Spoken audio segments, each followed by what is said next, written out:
Hello बच्चों, let's read this question. So this question says, state the law of conservation of linear momentum. आपको क्या करना है? Law of conservation of linear momentum को states करना है. ऑलराइट, तो चलिए इस क्वेश्चन को स्टार्ट करते हैं.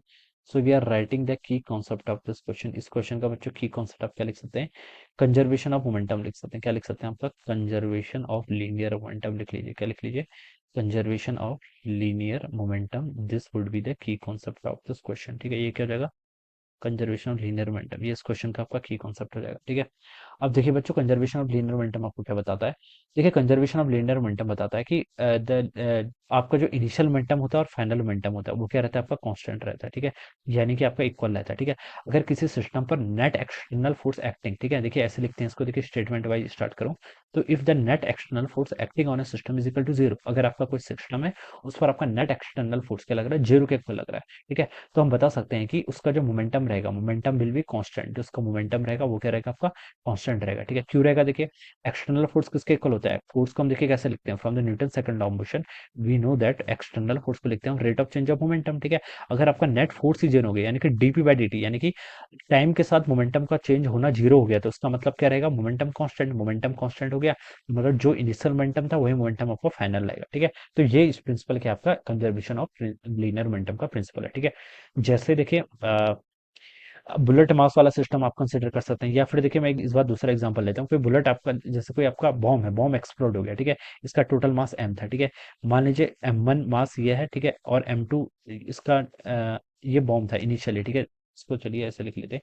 तो बॉम्ब था इनिशियली आपका रेस्ट पर था. ठीक है, it is initially at rest. ठीक है, इनिशियली रेस्ट पर था बच्चों, तो मैं क्या बता सकता हूँ? इसकी इनिशियल वेलोसिटी कितनी होगी? जीरो के इक्वल होगी. ठीक है, अब कुछ टाइम बाद मान लीजिए एक्सप्लोड हो गया. एक्सप्लोड हो गया तो एक पोर्सन मान लीजिए m टूट गया आपका m1 में और m2 में. ठीक है, m1 m2 आपके दो फ्रेगमेंट है. इसकी वेलोसिटी मान लीजिए क्या v1 है, इसकी वेलोसिटी क्या होगी? फिर आपकी v2 होगी, और दोनों की वेलोसिटी अपोजिट डायरेक्शन में होगी. ठीक है, ये आपकी इनिशियल सिचुएशन है. इनिशियल सिचुएशन यानी कि जब बॉम्ब फूटा नहीं था उससे पहले. ठीक है, और ये आपका बॉम्ब फूट गया तो ये आपका एक्सप्लोड हो गया, तो ये आपकी फाइनल हो जाएगा. ठीक है, अब देखिए अगर मैं इस मास को एक सिस्टम कंसिडर कर लेता हूँ, अगर ये मेरा सिस्टम है. ठीक है, तो अब मैं क्या बता सकता हूँ? इनिशियल मोमेंटम देखिए बच्चों क्या होगा?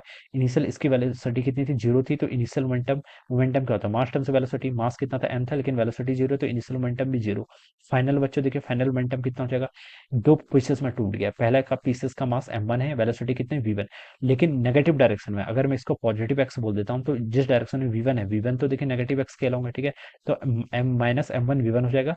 और दूसरा मास कितना है आपका? उसका मास m2 है, वो किस वेलोसिटी से मूव कर रहा है? v2 से. ठीक है, तो minus m1 v1 m2 v2 ये क्या करेंगे? एक दूसरे को, इन दोनों का जो रिजल्टेंट होगा वो भी किसके इक्वल होना चाहिए? जीरो के इक्वल होना चाहिए. ठीक है, तो हम इसको ऐसे क्या कर सकते हैं? एक्सप्लेन कर सकते हैं. And this principle is called our principle of conservation of linear momentum. ये प्रिंसिपल क्या कहलाता है? आपका कंजर्वेशन ऑफ लीनियर मोमेंटम.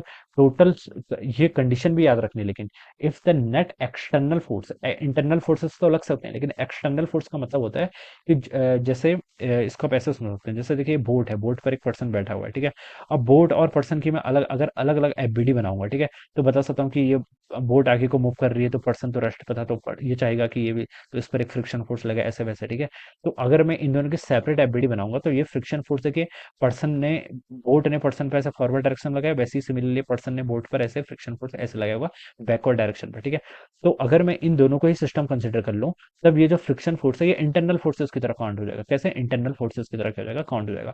तो फिर मुझे क्या करना है? सिर्फ एक्सटर्नल फोर्सेस देखने हैं. तो अगर मैं इस मास को देखें, यहाँ पर ये जो आपका मास है, जो बॉम्ब है, इसको एक सिस्टम कंसिडर कर लेता हूँ, तो इनके बीच के जितने भी फोर्सेस होंगे, मासेस के बीच में देखिए केमिकल फोर्स लग रहा होगा, और ग्रेविटेशनल फोर्स लग रहा होगा, या फिर हो सकता है कोई इलेक्ट्रोमैग्नेटिक फोर्स लग रहा है. ठीक है, तो वो सारे फोर्सेस कैसे काउंट होंगे? इंटरनल फोर्सेस की तरह काउंट होंगे. तो इसलिए मैंने बोला कि अगर आपका नेट एक्सटर्नल फोर्स किसी सिस्टम पर जीरो एक्ट होता है, तो उस कंडीशन पर आपका मोमेंटम क्या रहता है? कंजर्व रहता है. This principle is the called our law of conservation of linear momentum. Alright, so this is the answer. So I hope you all understood this concept. All the best and thank you so much.